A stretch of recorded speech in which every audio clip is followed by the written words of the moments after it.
Hello all, ఎలా ఉన్నారు? దేవి నవరాత్రులకి ప్రసాదాలు నేను చూపిస్తాను చూడండి. నేను దద్దోజనం చేస్తున్నాను. ఇది ఆల్రెడీ రైస్ ఒక గ్లాస్ వేసి కుక్కర్లో పెట్టేశాను. దాంట్లోనే దద్దోజనం అండ్ కేసరి చక్కెర పొంగల్ చేస్తారు కదా, నేను అలా బెల్లం వేసి చేశాను.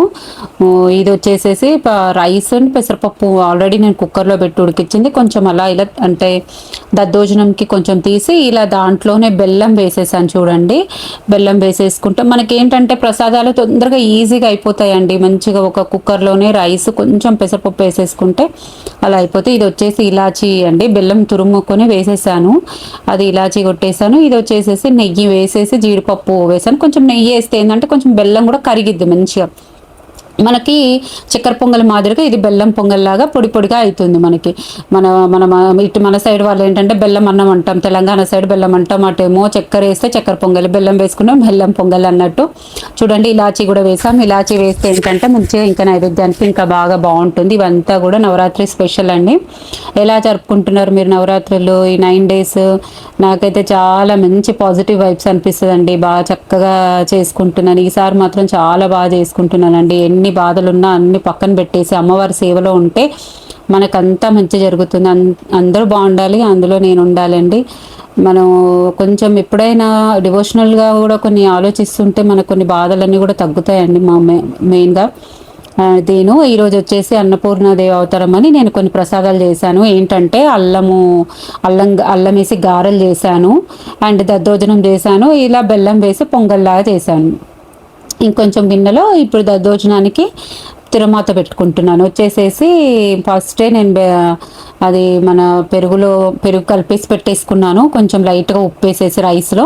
అది వచ్చేసి నెయ్యి వేసాను, జీడిపప్పు. ఇది చూడండి మిరియాలు, ఒక 4-5 మిరియాలు వేసుకుంటే సరిపోతుంది. మంచిగా దంచేసుకొని మిరియాలు వేసుకొని కొంచెం జీలకర్ర కూడా వేసుకుంటే తిరుమాత పెట్టేసుకోవాలండి. పెరుగన్నం చూడండి, ఫస్ట్ అన్నంలో పెరుగు వేసి కలిపి పెట్టేసుకున్నాను దద్దోజనం కింద నైవేద్యానికి. ఇవన్నీ కూడా ఈరోజు చాలా అసలు నిజంగా చాలా మంచిగా అనిపిస్తుందండి. ఇట్లా డైలీ పూజ అమ్మవారికి చేయడం అయితే ఎంతో సంతోషంగా అనిపిస్తుంది. ఈ దసరాకి కూడా చాలా మంచి కోలాటాలు, బతుకమ్మలు అందరూ ఎలా ఆడుతున్నారు. మేమైతే కమ్యూనిటీలో ఫుల్ సెలబ్రేషన్ చేసుకున్నాము. కొంచెం లైట్గా పసుపు కూడా వేసుకుంటే బాగుంటుందండి. పెట్టాను చూసారా నా బతుకమ్మ వీడియోస్? కామెంట్ చేయండి ఎలా అనిపించిందో మీకు. అవన్నీ కూడా కోలాటం అయితే నేర్చుకొని మరీ చేసామండి. చక్కగా చూడండి, బెల్లం పరమాన్నం అంటారు, పొంగల్ అంటారు, పొడి పొడిగా అయింది కాబట్టి అది కూడా అయిపోయిందండి ఒక ప్రసాదము.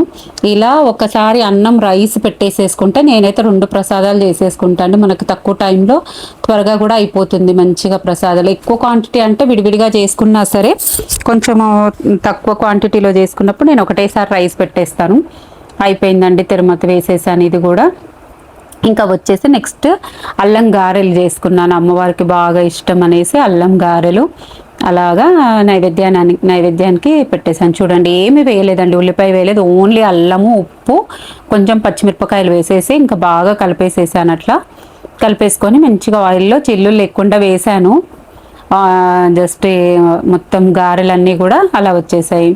ఇంకేంటండి మీ సైడ్ ఏం ప్రసాదాలు చేశారో చెప్పండి. అమ్మవారికి ఎన్ని చేసినా కూడా అసలు తక్కువేనండి. ఏదైనా కూడా నిజంగా అంత అసలు మంచి వైబ్స్ చాలా బాగా అనిపిస్తుంది. చూడండి ప్రసాదాలన్నీ రెడీ అయిపోయినాయి. చక్కెర పొంగల్, అది బెల్లం పొంగలి, గారెలు, దద్దోజనము, అలా ఒక పండు, కొబ్బరికాయ అండి. 5 రకాలైతే అయిపోయిందండి. మీరు ఎలా పెడతారో నాకు కామెంట్ చేయండి. చూడండి చక్కగా అమ్మవారికి మంచిగా దీపాలు వెలిగించేసుకొని అలా ప్రసాదాలన్నీ పెట్టి పూజ చేసుకున్నాను. చాలా మంచిగా అనిపించిందండి. మనసుకి చాలా ప్రశాంతంగా అనిపించిందండి పూజ చేసుకున్నాక. మీరు కూడా ఎలా చేసుకున్నారో నాకు కామెంట్లో చెప్పండి. Thank you. మన ఛానల్ని కొత్తగా చూసిన వారు లైక్ చేసి సబ్స్క్రైబ్ చేసుకోండి.